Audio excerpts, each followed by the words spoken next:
This is Farz Kifaya. And if the Janaza prayer is said properly, it's not at all necessary to say Janaza Ghaib.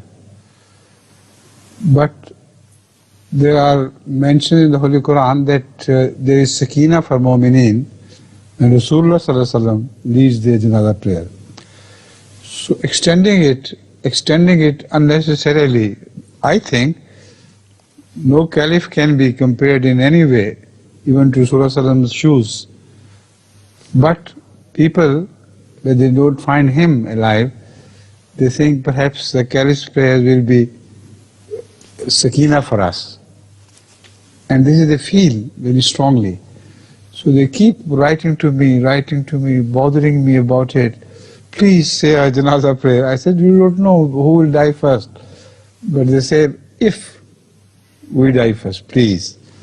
So out of pity for their sincerity and their love, I promise sometimes. And then I have to say the Janaza prayer if they die in my lifetime.